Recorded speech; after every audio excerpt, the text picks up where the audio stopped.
अजमेर। राष्ट्रपिता महात्मा गांधी की 152वीं जयंती के अवसर पर शहर जिला कांग्रेस कमेटी के कार्यकर्ताओं ने गांधी भवन स्थित बापू की प्रतिमा पर पुष्प अर्पित कर उन्हें श्रद्धांजलि दी।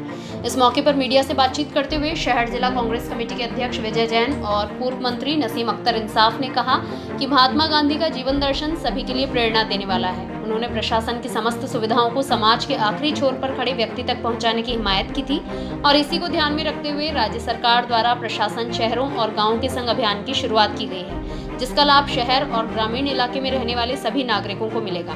वहीं इस मौके पर कांग्रेस कमेटी के शहर जिला अध्यक्ष विजय जैन ने भारतीय जनता पार्टी की केंद्र सरकार को आड़े हाथों लेते हुए कहा कि केंद्र सरकार सिर्फ गांधी जी में विश्वास का दिखावा करती है, लेकिन गांधी जी के दिखाए हुए रास्ते पर कभी नहीं चलती। कांग्रेस के शासनकाल में देश में 70 साल में जितना विकास हुआ था उसे केंद्र सरकार ने 7 साल में बर्बाद कर दिया।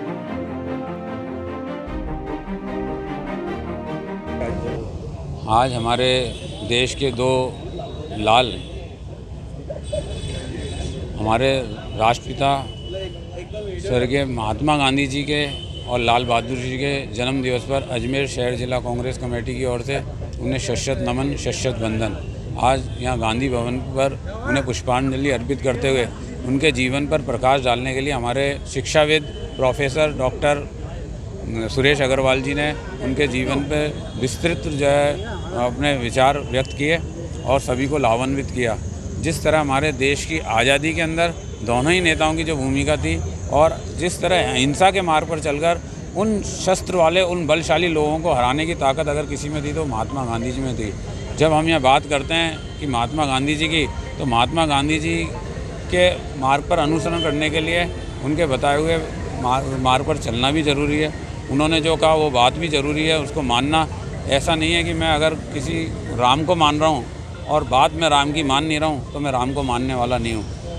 वही हाल हमारे केंद्र सरकार में है कि गांधी जी को तो मान रहे हैं लेकिन गांधी जी की बताई हुई मार्ग पर नहीं चल रहे हैं। जिस तरह आज देश के अंदर भाई को भाई से लड़ाने की, धर्म के नाम पर राजनीति करने की या एक दूसरे को दलितों के साथ अत्याचार, और जिस तरह से अभी हमारे देश के अंदर वातावरण बना हुआ है, बहुत लोग सहमे हुए हैं, चाहे महंगाई की मार को लेके हो, चाहे देश की हमारी आर्थिक स्थिति को लेके हो, देश के उपक्रमों को लेके हो, आज हमारे देश की संपत्ति को बेचने के मामले को लेके हो, तो भारतीय जनता पार्टी की जो केंद्र में सरकार बैठी है उसने हमारे देश को बहुत भारी जो है नुकसान में डाल रखा है और हमें बहुत पीछे जो पहुंचा दिया है। 70 साल के अंदर जो हमने तरक्की उन्नति की, 7 साल में हमें उतना नीचे पहुँचा दिया था।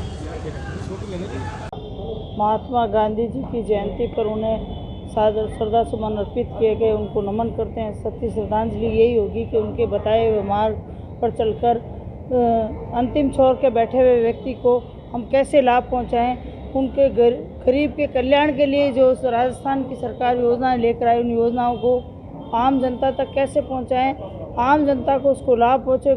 गरीब को गणेश मानकर राजस्थान की सरकार जो योजनाएँ लेकर आई, उन योजनाओं की आज शुरुआत माननीय मुख्यमंत्री जी गहलोत साहब इसी के माध्यम से आज प्रशासन शहरों के संग अभियान और प्रशासन गांवों के संग अभियान 2 अक्टूबर से गांधी जयंती के दिन शुरू कर रहे हैं। ये बहुत बड़ी सौगात है गांव के लोगों के लिए, शहर के लोगों के लिए। उनकी समस्याओं का समाधान होगा, उनके पट्टे वितरण किए जाएंगे और गांव में ही प्रशासन जाकर उनकी समस्याओं का समाधान करेगा। शहरी क्षेत्र में प्रशासन शहर में अभियान चलाकर प्रशासन गांवों के संग प्रशासन शहरों के संग अभियान की शुरुआत आज माननीय मुख्यमंत्री जी कर रहे हैं। उससे करोड़ों लोगों को लाभ मिलेगा, करोड़ों योजनाओं का लाभ लोगों को मिल पाएगा। एक बार पुनः गांधी जी को मैं नमन करती हूँ, श्रद्धा सुमन अर्पित करती हूँ कि हम ये संकल्प लें कि गांधी जी के बताए हुए मार्ग पर हम चलकर देश और समाज की सेवा कर सकें।